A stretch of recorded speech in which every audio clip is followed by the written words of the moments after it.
अवैस के साथ जो हुआ इसका भी इंसाफ अवैस को नहीं मिलेगा। क्या मिलेगा इंसाफ? कहेंगे कुछ ही कर लिया, एक उसका रपट लिखेंगे और उसकी डेड बॉडी फारग उसके घर, उसको क्या मिलना है? पढ़ाई इतनी महंगी हो गई है कि अनबियरेबल हो गई है आम आदमी के लिए ना अपने बच्चे को पढ़ाना। ये वाहिद हमारा मुल्क है जिसमें ये दो इतने जबरदस्त बिजनेस हैं कि अगर आप इस बिजनेस से इन्वॉल्व हैं तो आपको अरबपति खरबपति होने से कोई रोक नहीं सकता। एजुकेशन में एक एक सेमेस्टर लाखों रुपए में है। हमारे मुल्क में जो असल प्रॉब्लम है वो ये है कि जब आप बच्चे को आला तालीम दिलवा लेते हैं, बड़ी से बड़ी डिग्री दिलवा देते हैं, उसके बाद वो जॉबलेस रहता है। मेरा बच्चा, मेरे पीएम का बच्चा, मेरे वजीर आजम का बच्चा एक ही जगह पे क्यों नहीं पढ़ सकते? ऐसी क्या हमारी प्रॉब्लम है? रियासत माँ जैसी होती है, ये सिर्फ हमें अब तक सुनने में आया, महसूस होना चाहिए। पाकिस्तान समेत दुनिया भर में देखने और सुनने वालों को अस्सलाम वालेकुम। मेरा नाम तैयबा अवान है और आप देख रहे हैं नया दौर टीवी। नाज़रीन, कुछ दिन पहले यूनिवर्सिटी ऑफ लाहौर में एक इंसिडेंट होता है कि वहां पर अवैस सुल्तान नामी लड़का जो है सुसाइड अटेम्प्ट कर लेता है और अपनी जान से हाथ धो बैठता है। वजह ये थी कि अटेंडेंस शॉर्ट थी। अटेंडेंस शॉर्ट होने की वजह से उसको एग्जाम में नहीं बैठने दिया गया। ये उसका अपना मौकफ था और उसके बाद उसने सुसाइड कर लिया। उसके बाद वहां पर फूड फेस्टिवल जो है वो भी एंजॉय होता रहा और सुसाइड अटेम्प्ट करने के कुछ देर बाद मतलब जनरल हॉस्पिटल में इस लड़के की डेथ हो जाती है। अभी एक मौकफ आपने हमारे यूट्यूब चैनल पर पहले ऑलरेडी देख लिया है। हमारे साथ सीनियर तजिया निगार जो है फुरकान शाह साहब मौजूद है। उनसे पूछते हैं कि उन्होंने ये अवैस के केस को किस नजर से देखा। अस्सलाम वालेकुम फुरकान शाह साहब, कैसे हैं आप? जी वालेकुम अस्सलाम। बहुत शुक्रिया आपका कि आपने हमें वक्त दिया। अच्छा, फुरकान शाह साहब, आपने यूनिवर्सिटी ऑफ लाहौर वाला इंसिडेंट तो देखा और सुना भी होगा, आपने इसको किस नजर से देखा? मैं इसको ना मुख्तलिफ चीजों से देखता हूँ, ये सिर्फ उसकी अटेंडेंस का प्रॉब्लम नहीं मुझे लगता, क्योंकि मैं इस क्या माशरे का हिस्सा लगता है हूँ। आपको? मैं इस शहर में रहता हूँ, मैं लोगों के मसाइल में आम एक ग्रास रूट पे रहने वाला इंसान हूँ, मेरा हर तबके से राब्ता है। तो अकॉर्डिंग टू माय असेसमेंट कि इसमें सिर्फ ये नहीं था, इसमें ये भी था कि उसके घर के थोड़े से फाइनेंशियल जो पोजीशन है ना वो भी डिस्टर्ब थी। वो फाइनेंशियली भी, अब पढ़ाई इतनी महंगी हो गई है कि अनबियरेबल हो गई है आम आदमी के लिए ना अपने बच्चे को पढ़ाना। आप बिलीव करेंगी कि ये वाहिद हमारा मुल्क है ऑल ओवर दी वर्ल्ड, हम एजुकेशन और मेडिकल फ्री हैं। ये वाहिद हमारा मुल्क है जिसमें ये दो इतने जबरदस्त बिजनेस हैं कि अगर आप इस बिजनेस से इन्वॉल्व हैं तो आपको अरबपति खरबपति होने से कोई रोक नहीं सकता।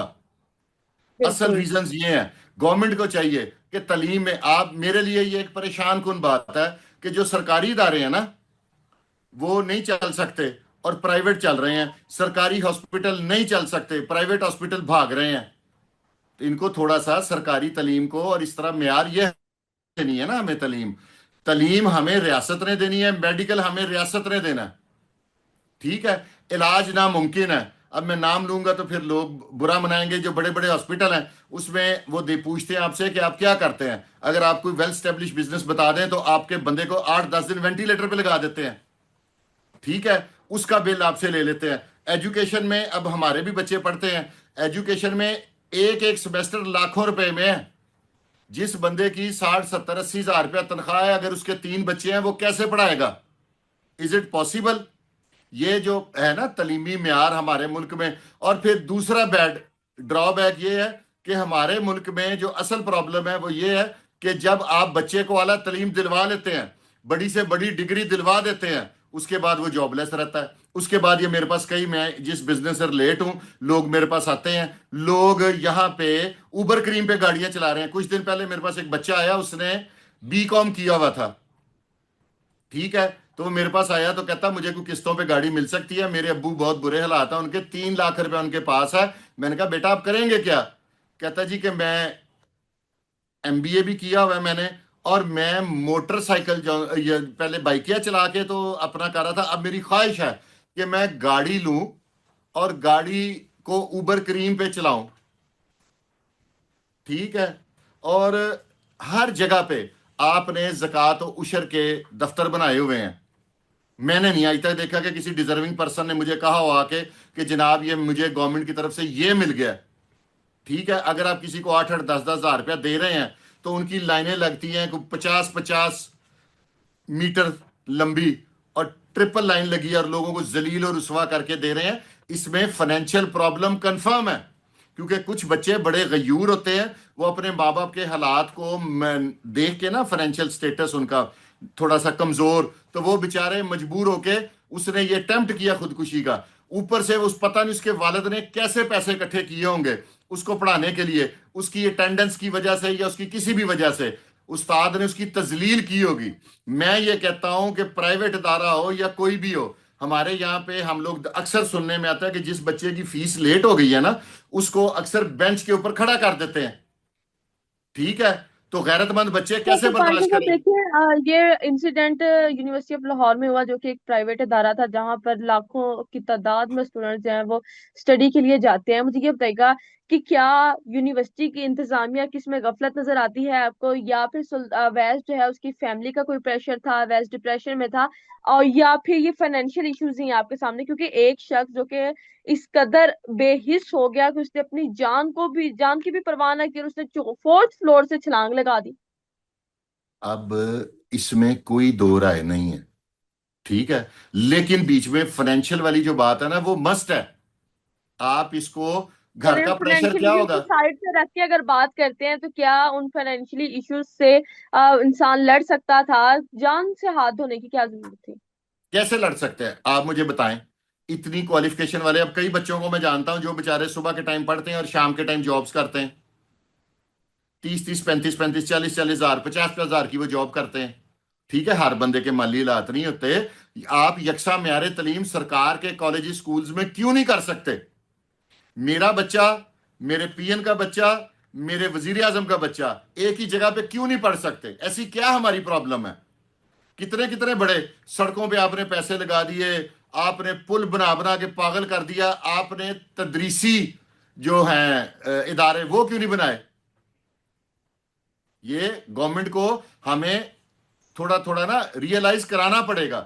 میری ایک یہاں پر سوچنے کی بات، یونیورسٹی انتظامیہ کی غفلت کہاں نظر آتی ہے آپ کو فرقان شاہ صاحب کی؟ ایک یونیورسٹی بچے انتظامیہ نے کی غفلت خودکشی تھی کر لی، یہاں پر؟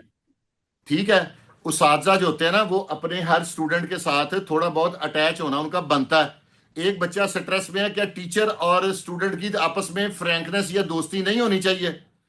بچہ اپنی فیملی سے دور ہے، ہاسٹل میں رہ رہا ہے، اپنے ٹیچر کے ساتھ اپنی پرابلم شیئر نہیں کر سکتا۔ ٹیچر کے پاس ہر بندہ کمرشل ہوا ہے، ٹھیک ہے، اور انتظامیہ کی بے حسی یہ ہے کہ ایک بچے نے خودکشی کر لی ہے تو انہوں نے اپنا فیسٹیول نہیں بند کیا۔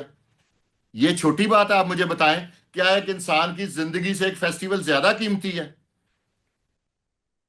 ایک، دیکھیں نا آپ میری بات کو، جو بھی سن رہے ہیں صاحب اقتدار جو ہیں، اس کے اوپر انتظامیہ کی تو لازمی، کیونکہ جہاں پہ وہ بچہ اپنے گھر میں تو نہیں نہ رہ رہا تھا، ہاسٹل میں رہ رہا تھا، یونیورسٹی میں تھا، یہاں پہ ان کا کوئی نہ کوئی رول ہوگا۔ لیکن اس ملک میں تگڑے کا، جسے پنجابی جی کہتے ہیں نا، تگڑے کا 37 ہے، تگڑے کے خلاف کچھ ہو ہوں سکتا ہے؟ اب یہ جو ڈی ایس پی جس نے اپنی بیٹی اور بیوی کو مار دیا، اس کے خلاف جب کاروائی ہوگی تو آپ نے مجھے بتانا ضرور ہے، ٹھیک ہے؟ جب آپ اس سمجھ رہے میں ہیں کہ ابھی اویس کے ساتھ جو ہوا اس کا ابھی انصاف اویس کو نہیں ملے گا؟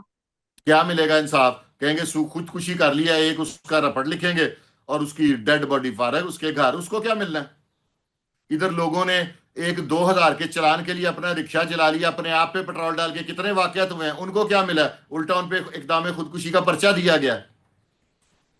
ریاست ماں جیسی ہوتی ہے، یہ صرف ہمیں اب تک سننے میں آیا، محسوس ہونا چاہیے، نظر آنا چاہیے کہ ریاست ماں جیسی ہے، ماں کا رول ادا کرے ریاست۔ کیا پیغام دینا چاہتے ہیں آپ، جو ویورز آپ کو دیکھ رہے ہیں، جو بچے جو ہیں وہ پڑھائی کا ڈپریشن بہت زیادہ لے لیتے ہیں، یا پیرنٹس ہیں وہ بہت زیادہ پریشرائز کر دیتے ہیں بچے کو کہ وہ سوسائڈ کرنے پر جو ہے مجبور ہو جاتا ہے؟ میں کیا پیغام دوں گا؟ میں تو ریاست کو پیغام دوں گا، خدا کے لیے کوئی آسانی پیدا کریں، تعلیم میں آسانی پیدا کریں، میڈیکل کے شعبے میں آسانی پیدا کریں، سرکاری اداروں کو پروموٹ کریں، سرکاری بجائے پل بنانے کے نا اب یونیورسٹیز بنائیں سرکاری، اور اس میں جو بندہ افورڈ نہیں کر سکتا، آپ ادھر ادھر سبسڈیز دے رہے ہیں نا، یہ دیکھیں نا، آپ نے روڈ کو گرین رنگ کرنے پہ کروڑوں روپے برباد ہو گیا، ٹھیک ہے، کیا اس کا کسی ادارے میں نہیں دے سکتے تھے وہ سبسڈی؟ ان کو چاہیے کہ جو پرائیویٹ اداروں میں بھی لوگ ہیں جو فیس نہیں افورڈ کر سکتے، ان کو دیں، سرکار ان کی فیس دے، جو بریلینٹ سٹوڈنٹس ہیں۔ ایسے تو نہیں نہ چلے گا۔ اب ہر دفعہ یہ آپ کبھی چلان میں عوام کو رگڑ دیں، کبھی کسی چیز میں رگڑ دیں، थोड़ा सा ना तरस खाना पड़ेगा। ये वही जुल्म वही है। आपका और जो नौजवानों से मेरी इल्तमास है कि यार या तो आप पढ़ें स्कॉलरशिप वाला, वो भी जल्दी नहीं मिलता, नहीं तो रिक्शा आपको चलाने नहीं देना गवर्नमेंट ने। कई नौजवान हैं जो पढ़ते भी हैं और शाम को रिक्शा चलाते हैं, रिक्शे पे उनका 2,000 का चालान हो जाता है, वो हफ्ता भर वो 2,000 कवर करते रहते हैं। नौजवानों से जी बिल्कुल हमारे मुल्क में फ्रस्ट्रेशन बहुत ज्यादा बढ़ गई हुई है। हर तीसरा बंदा फ्रस्ट्रेशन का शिकार है। हम लोग कारोबारी लोग हैं, हम लोग फ्रस्ट्रेशन में हैं। गवर्नमेंट या टैक्स लगा रही है। गवर्नमेंट ये ऐसी माँ है, मुझे तो लगता है कि जो एक माँ होती है ना सख्त जान, जो बच्चों को कहती जो तू कमाया तू मैनू दे दे बस। तो इस तरह नहीं होना चाहिए। आपको कम से कम बाकी जो आप कर रहे हैं करी जाए यार। तालीम और मेडिकल फ्री कर दें। ऑल ओवर दी वर्ल्ड ये बिल्कुल। फ्री है कि नहीं? पूरी बहुत दुनिया में शुक्रिया आपका फरकान शाह साहब कि आपने हमें अपडेट दी है, आपने इस केस को किस नजर से देखा। तो फरकान शाह साहब ने इस केस को किस नजर से देखा ये आपने भी जाना। नाज़रीन, आप क्या समझते हैं कि अवैध की सुसाइड के पीछे वजह क्या हो सकती है? आपने लाजमी कमेंट सेक्शन में बताना है। इसी के साथ अपनी मेजबान तैयबा मान को दें इजाजत। अल्लाह हाफिज।